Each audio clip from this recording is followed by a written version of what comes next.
Setelah banyak menimbang, akhirnya kedua gadis itu mau untuk diantar pulang oleh Ayah Somad, serta istri dan anaknya. Ayah Somad juga punya tujuan tersendiri.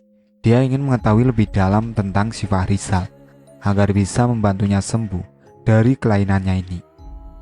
Sementara itu di tempat lain, Bapak masih bersama Fahrizal, yang tantinya menyesali perbuatannya itu. Bapak membiarkannya sampai Fahrizal lelah dengan sendirinya. 10 menit berlalu, Fahrizal sudah mulai tenang.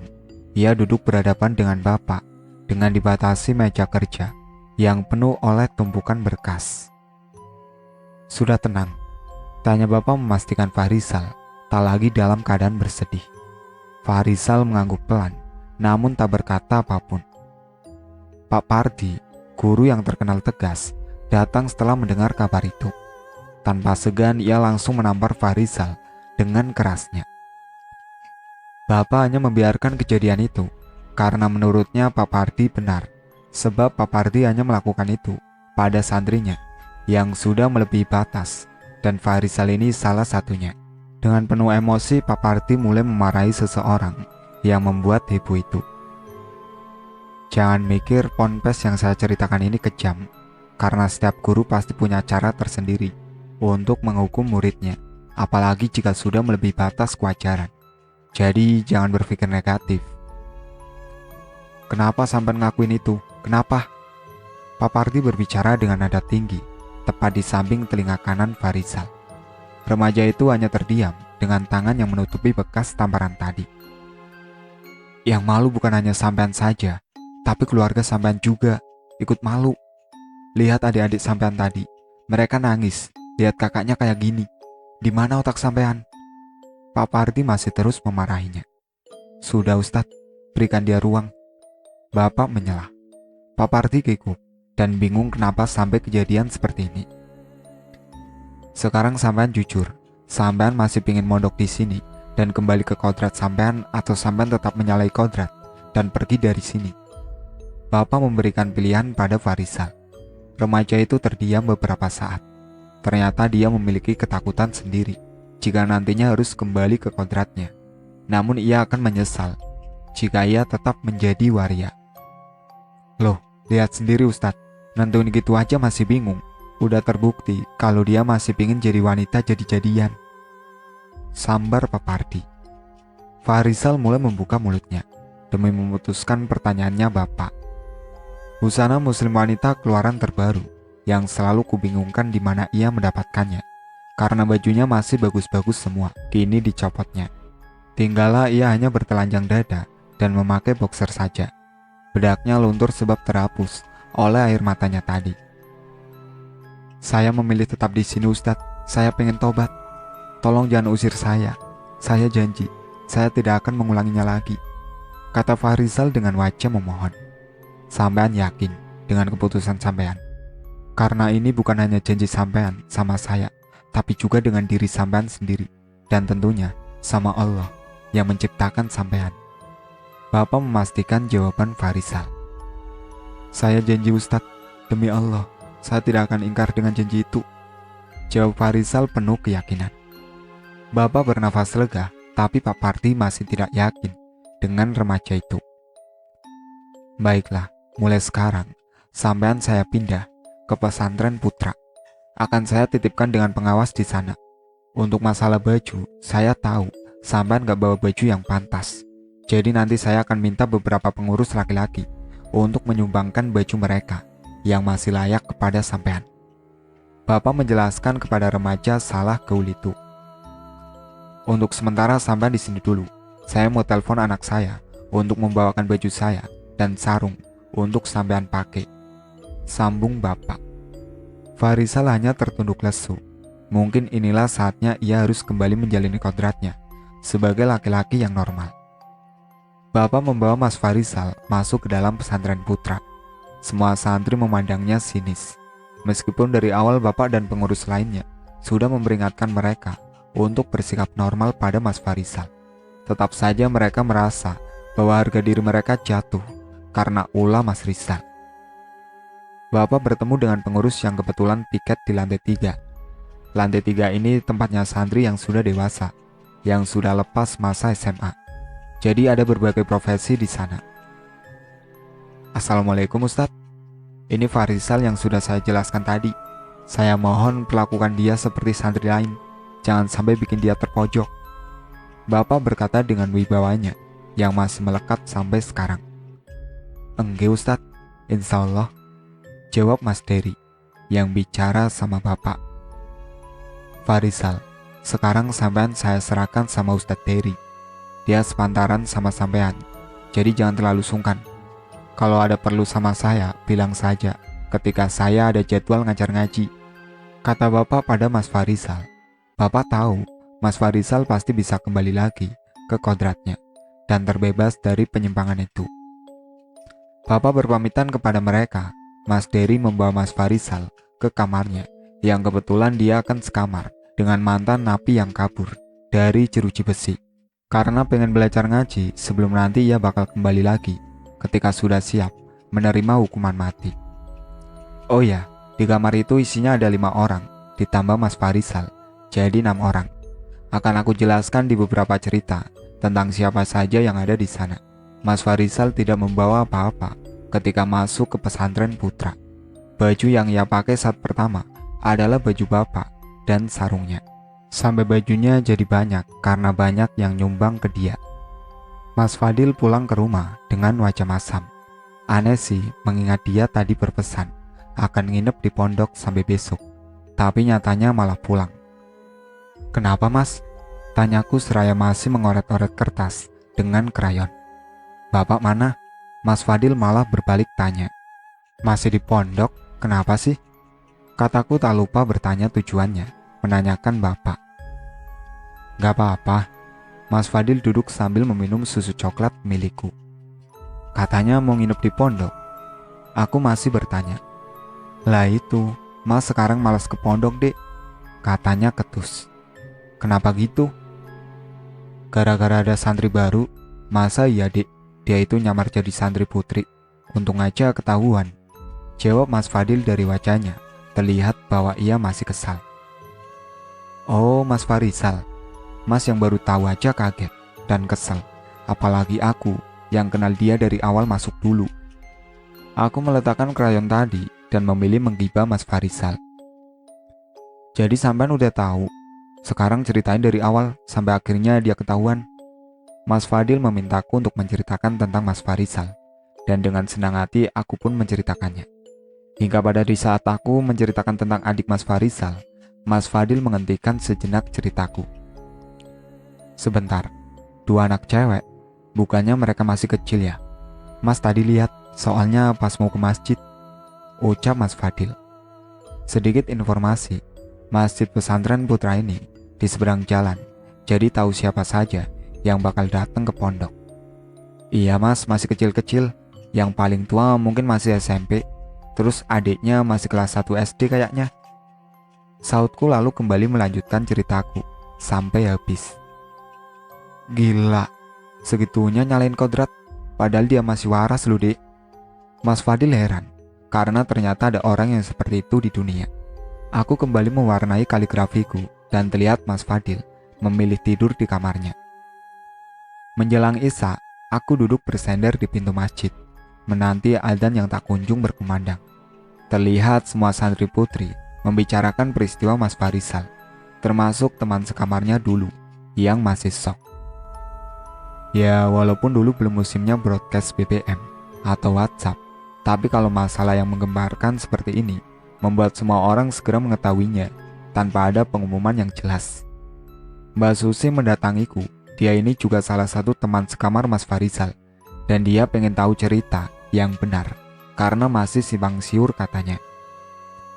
Rin, kan tadi samban yang manggil makhluk itu. Ceritain dong gimana, biar aku nggak salah tafsir. Katanya meminta aku untuk bercerita. Aku akhirnya menceritakan itu dari pertama aku ke kantor dengan bapak sampai ayah Somad mengantarkan kedua adik Mas Farisal pulang. Aku tidak menceritakan saat dia dihakimi Pak Parti karena aku tidak ada di sana saat itu. Akhirnya semua menjadi jelas dan kabar burung yang beredar berubah menjadi cerita versiku tadi. Tapi ini bukan akhir dari masalah, melainkan awal dari masalah baru. Hari itu seminggu sudah Mas Farizal tinggal di pesantren Putra, tapi berita buruknya masih terngiang di telinga saat itu. Di tengah kedamaian suasana pondok, ternyata ada sesuatu yang heboh waktu itu sebenarnya, tapi mereka masih dapat memaklumi itu. Namun berjalan 2 minggu, kejadian itu tak dapat ditolerir lagi. Mas Fadil dan kawannya yaitu Mas Lino pergi menemui Ayah Somad setelah ngaji, karena kebetulan Bapak ada keperluan di alma maternya dulu. Meskipun Mas Fadil sering ngobrol dengan Ayah Somad, tapi tetap saja dia akan canggung kalau mengadukan masalah ini. Dengan hati-hati Mas Fadil dan Mas Lino meminta izin untuk masuk ke dalam ruangan Ayah Somad. "Assalamualaikum ya, saya boleh masuk?" kata Mas Fadil. "Waalaikumsalam. Leh, silakan masuk," jawab Ayah Somad yang tadinya sibuk membolak-balik berkas. Mas Fadil dan Mas Lino duduk di sofa tempat biasa tamu menemui Ayah Somad. "Ada perlu apa, Leh?" tanya Ayah Somad, tapi beliau masih duduk di kursinya. Mas Fadil bingung harus bagaimana, termasuk Mas Lino yang dari tadi terus menggaruk rambutnya yang padahal tidak gatal. "Anu ya, gini loh," kata Mas Fadil namun terhenti karena dia benar bingung mau ngomong gimana. Ayah Somad hanya tersenyum mendapati keduanya saling melempar tanggung jawab untuk membicarakan ini. "Kalau kalian belum siap ngomong, gak apa-apa, silakan, saya tunggu," kata Ayah Somad. Akhirnya Mas Fadil yang ngomong. "Jadi gini ya, di pesantren Putra sekarang lagi rame." Mas Fadil mulai menyampaikan aspirasinya. "Ya kalau ndak rame namanya bukan pesantren, Leh, tapi perpustakaan," sahut Ayah Somad. "Ndak gitu maksudnya ya, tapi ini saya menyampaikan keluhan dari para santri, yang mana akhir-akhir ini mereka banyak yang kehilangan celana dalam mereka." Mas Fadil mulai berterus terang. Ayah Somad yang tidak mengerti duduk perkaranya malah ketawa karena menurutnya itu adalah sesuatu yang lumrah jika ada barang yang hilang di pondok, sebab dulu beliau dan Bapak sering mengalaminya. "Duh, gimana ya? Masalahnya kalau cuma sekali 2 kali, ya mereka masih dimaklumi lah. Ini sudah puluhan kali dalam jangka 2 minggu ini ya," kata Mas Fadil. "Enggak Ustadz, dan yang jadi korbannya itu yang terkenal ganteng di pondok," sahut Mas Lino. Disitulah Ayah Somad mulai merespon aduan mereka, karena ini masalahnya mulai besar. Ayah Somad meminta Mas Fadil memberitahu siapa saja yang kehilangan itu, bukan karena mau ganti, tapi Ayah Somad mau menginterogasi mereka akan masalah ini. Mas Fadil menyebutkan nama-nama santri yang dari kemarin lapor padanya. Mas Fadil ini sudah kelas 1 madrasah aliyah, jadi masa itu adalah awal-awal dia jadi pengurus pondok. Setelah menyebutkan nama mereka, Mas Fadil dan Mas Lino izin untuk kembali ke pondok pada Ayah Somad. "Di pesantren Putra, gimana Mas? Sudah sampaikan ke Ustadz Somad?" tanya salah satu santri yang jadi korban waktu itu. "Sudah, katanya nanti orangnya mau menginterogasi kalian. Jangan gemeter, jawab jujur aja kalau ditanya. Nanti dikiranya kita ngarang cerita," jawab Mas Fadil memberitahu mereka bahwa ia sudah menyampaikannya. "Makasih ya Mas, aku mau bilang ke teman-teman dulu, takutnya nanti mereka pada mencar pas Ustadz Somad datang." Santri itu pun pergi demi menemui korban lainnya agar tidak ada yang terpencar. Mas Fadil masih geram dengan kejadian ini. Ia meminta Mas Lino untuk berjaga malam ini dan memintanya untuk menemani menjaga tempat jemuran baju besok, tentunya dengan sembunyi-sembunyi. Selepas sisa, Ayah Somad mulai mengumpulkan para santri yang menjadi korban si pembuat gaduh di masjid. Mereka satu persatu mulai menceritakan keluhan mereka dan dapat disimpulkan bahwa mereka kehilangan di waktu yang sama, yaitu saat mereka menjemur pakaian. Sedikit informasi, santri Putra biasanya merendam pakaian mereka saat pagi, mencucinya sepulang sekolah, dan menjemurnya selepas sisa. Ayah Somad sebenarnya mengerti siapa si pembuat gaduh ini, tapi beliau tidak mau mengambil keputusan sepihak tanpa ada bukti yang jelas. Mas Fadil dan teman-teman detektifnya mulai menyusun strategi untuk menangkap basah si pembuat gaduh, tentunya dengan bantuan Bapak dan Ayah Somad. Di awal memang agak membingungkan karena ada 2 orang yang patut dicurigai, yaitu Pak Dukun dan Mas Farisal. Nama mereka muncul karena Mas Lino melihat mereka tampak mencurigakan di tempat jemuran pakaian santri putra. Bahkan kawan-kawan Mas Fadil sepakat bahwa kedua orang itu bekerja sama untuk melampiaskan hasrat mereka yang menyimpang. Mas Fadil membuat laporan pada Bapak bahwa dia dan teman-temannya sepakat memasukkan kedua nama itu dalam pencarian mereka. Bapak hanya tersenyum, bahkan Bapak sempat bertanya padaku, apakah aku juga mencurigai kedua orang tua itu. Tapi aku tidak mau membuat keputusan sepihak, dan aku menyarankan bahwa mereka seharusnya mengecek satu persatu lemari santri agar semuanya bisa ketahuan, dan Mas Fadil pun setuju. Mas Fadil dan pengurus yang lainnya yang lebih tua mulai melakukan sidak dengan menggeledah setiap kamar, dan kamar di lantai paling atas, yaitu kamar santri yang lebih dewasa, digeledah oleh Bapak serta Ayah Somad. Ini bukan pencurian biasa yang dialami para santri, tapi ini adalah sebuah kejadian yang amat serius, karena Bapak dan Ayah Somad berpikir bahwa barang yang hilang itu akan disalahgunakan oleh si pembuat gaduh. Betapa terkejutnya mereka saat puluhan celana dalam terkumpul di lemari Pak Dukun, dan dengan terpaksa Pak Dukun harus mengakui perbuatannya di kantor Ayah Somad didampingi oleh Bapak. Pak Dukun nurut saja, seperti benar-benar ia yang melakukan perbuatan menjijikan itu. Bapak memandangku dan Mas Erwin yang sedari tadi melongo mendengar jawaban Pak Dukun. Bapak paham betul bahwa ada yang tidak beres dari semua itu. Aku dulu masih punya indera perasa lain yang sangat kuat, tapi ketika mau pindah aku minta Bapak untuk menutupnya dengan bantuan Abah, karena semakin lama semakin bahaya dan resikonya adalah aku jadi orang yang gampang kaget seperti sekarang. Mas Erwin terus menatap mata Pak Dukun karena di sana ada suatu kebohongan dan rahasia besar yang dia sembunyikan. Kenapa sampean melakukan ini? Tanya ya Somad. Gimana ya Ustadz? Saya sering tidak tahan sendiri dengan ini. Jawab Pak Dukun dengan entengnya. Wajahnya sama sekali tidak menunjukkan ketegangan, seperti orang yang benar-benar berbuat salah. Ayah Somad hanya menghela nafas. Dia tahu bahwa Pak Dukun berbohong. Kini matanya melotot, bertanya kepada Pak Dukun tentang kebenaran jawaban itu. Tolong cerita yang benar, jangan menyembunyikan apa-apa. Saya ini orang tua sampean di sini, walaupun kenyataannya sampean yang lebih tua dari saya. Tapi tolong, jangan sembunyikan sesuatu. Ayah Somad bertanya. Pak Dukun tetap mengakui bahwa dirinya yang salah, dan aku semakin yakin ada udang di balik sebuah rempeyek. Pak Dukun terlihat sedang melindungi seseorang dari semua tuduhan ini, dan pastinya Pak Dukun melakukan itu dengan tujuan yang baik. Semua interogasi itu terpaksa harus berhenti, karena adzan memanggil para umat untuk lekas menunaikan kewajibannya. Ini masih duhur, tapi hari terasa amat panjang dijalani. Setelah sholat, aku dan Mas Erwin mulai bertukar pendapat tentang pandangan kita akan kasus ini. Di situ juga ada Mas Fadil yang bergabung dengan kita. Kalau menurutku ya Mas, Pak Dukun ini bohong, kayak ada sesuatu gitu yang disembunyikan. Aku duluan yang menyampaikan pendapat. Sama Dek, aku juga lihatnya kayak gitu. Ini ada yang gak beres, tapi aku gak bisa lihat apa yang bikin Pak Dukun sampai bohong kayak gitu, kata Mas Erwin. Coba deh kalian lihat lagi, mungkin aja ada sesuatu di sana, pinta Mas Fadil.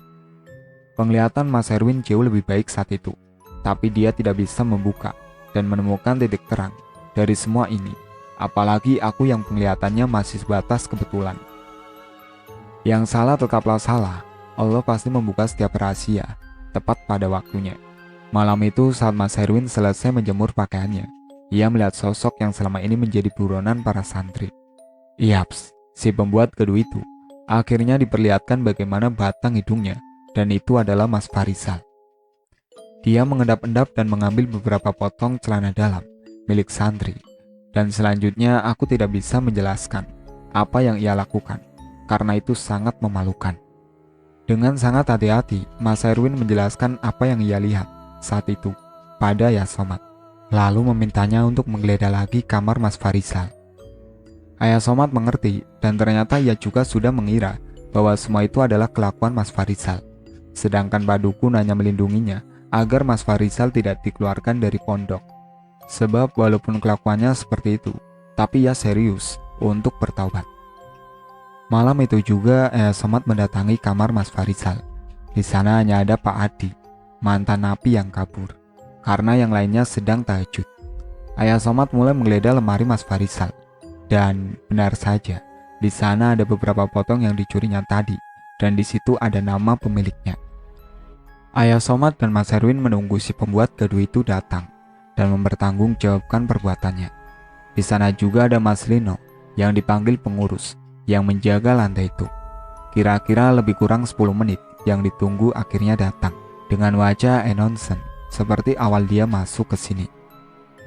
Sesuai cerita yang dituturkan Mas Lino padaku, malam itu Mas Farisal diinterogasi oleh Ayah Somad dan dengan perdebatan yang sangat alot karena Pak Dukun membelanya.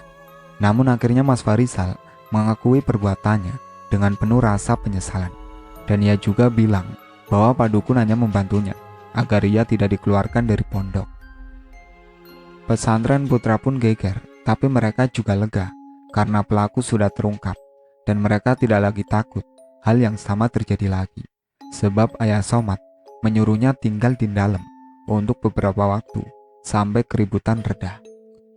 Di bawah pengawasan Abah Yai, Mas Farisal sudah benar-benar normal, walaupun tidak langsung, tetapi bertahap. Tapi tetap saja, ia benar berubah, kembali menjadi laki-laki seutuhnya. Bahkan beberapa tahun yang lalu ia sudah menikah dengan salah satu santriwati yang dulu menjadi teman sekamarnya, yang sempat sawanan saat Mas Farisal terkuak kedoknya. Lucu sih kalau diingat, dulu Mbak Putri sangat jijik dengan seseorang yang kini menjadi suaminya itu. Mereka sudah punya anak, bukti bahwa Mas Farisal benar-benar menjadi pria yang seutuhnya. Abah Yai memberikan mereka rumah di dekat pesantren Putra sebagai hadiah dari pengabdian Mas Farisal dan mengizinkan Mas Farisal mengajar di Madrasah Aliyah sebagai guru sejarah, kalau nggak salah. Awal mula, ini menurut penuturan Mas Farisal tentang kenapa dia sampai menyalahi kodratnya dulu. Jadi ketika Mas Farisal kecil, dia sudah mendoktrin bahwa laki-laki adalah makhluk yang paling bengis, yang harus dimusnahkan di dunia ini. Hal itu terjadi karena ayah bukanlah pria yang baik. Maka dia berpikir bahwa semua laki-laki di dunia sama seperti ayahnya. Dan hal yang paling menyakitkan baginya adalah bahwa saat dia tahu dia juga seorang lelaki, sama seperti ayahnya. Disitulah ia mulai menyalahkan takdir, kenapa dia harus terlahir menjadi seorang pria, bukannya wanita. Dia selalu menyesali takdirnya itu. Disitulah sisi lainnya mulai muncul. Mas Farisal mulai menyukai hal-hal milik wanita, mulai dari pakaiannya dan kepribadiannya. Sejak SD dia mulai menjadikan dirinya sendiri sebagai seorang wanita yang terjebak dalam raga sebagai pria. Saat mengetahui anaknya bersikap layaknya seorang wanita, ayahnya ini tanti menyiksa Mas Farisal, bahkan tidak mengakuinya sebagai anak. Namun ibunya tidak. Dia tetap menyayangi anaknya itu, hingga membuat sisi kewanitaan Mas Farisal semakin kuat. Setelah lulus SMA, Mas Farisal merantau ke kota dengan niat mencari pekerjaan. Tapi karena kesusahan sebab tidak ada yang membawanya untuk bekerja, maka dengan sangat terpaksa, dia pun menjadi seorang waria di suatu tempat yang pastinya Anda sudah tahu itu berada di mana. Meski ia sangat membenci pekerjaan itu karena berhubungan dengan pria, tapi mau bagaimana lagi, takdir yang membuatnya seperti itu. Hingga lagi-lagi ia menyalahkan takdirnya sendiri. Lambat laun dia ternyata mencintai pekerjaannya. Bahkan dia punya pacar yang sesama dengan jenisnya. Anak itu masih SMA. Itulah sebabnya yang dicuri adalah milik santri seusia SMA. Di saat mereka lagi dalam puncak kasmaran, ketemulah Mas Farisal dengan salah satu adiknya yang besar. Di suatu tempat saat ia kencan dengan pacarnya. Adiknya ini akhirnya lapor ke ibunya sampai jatuh sakit karena kaget. Mas Farisal pun sadar bahwa perbuatannya selama ini salah dan uang untuk nafkah keluarganya selama ini adalah uang haram. Maka dengan penuh penyesalan dia pun memutuskan untuk mondok di pesantren. Setelah mencari kesana kemari, ia pun bertemu dengan pesantren yang dulu kutempati. Walaupun sudah berniat untuk taubat, tapi karena sudah terlalu nyaman menjadi seorang wanita, Mas Farisal enggan menjadikan dirinya sebagai laki-laki lagi. Dia dengan sengaja mendaftarkan diri sebagai wanita, dan soal baju yang dibawanya adalah baju yang ia pinjam dari temannya yang dulu seprofesi dengannya. Seperti yang sudah aku ceritakan, meskipun terjebak dalam situasi yang dibuatnya sendiri, akhirnya Mas Farisal mampu keluar dari kesalahannya itu. Dan dengan sungguh-sungguh ia membulatkan tekad untuk kembali ke jalan yang benar, berkat dukungan dari para santri, guru, ustadz, yai, bahkan ibu dan adiknya yang ada di desa. Setelah 2 tahun mengabdi, Mas Farisal dapat kesempatan untuk melanjutkan pendidikannya di universitas yang tak jauh dari pesantren, sehingga dia masih punya waktu untuk tetap mengabdi di pesantren. Dan kira-kira setahun setelah lulus, dia menikah dengan seorang gadis yang dulu pernah menjadi teman sekamarnya yang sudah kujelaskan di atas. Kita tidak pernah tahu bagaimana nasib kita, jodoh kita, dan ajal kita. Tapi jangan sekali-kali menyalahkan takdir yang hanya menjalankan tugasnya sesuai dengan kehendak Tuhanmu. Di sini saya bukan berniat untuk menjelek-jelekan orang yang seperti Mas Farisal. Saya hanya ingin memberikan pelajaran bahwa jika kita berniat untuk berubah, maka Allah pasti membantu kita untuk melakukannya. Jangan pernah berkata bahwa selamanya dirimu akan terjebak dalam situasi seperti itu. Tapi katakanlah bahwa saat ini dirimu mulai lepas dari situasi itu.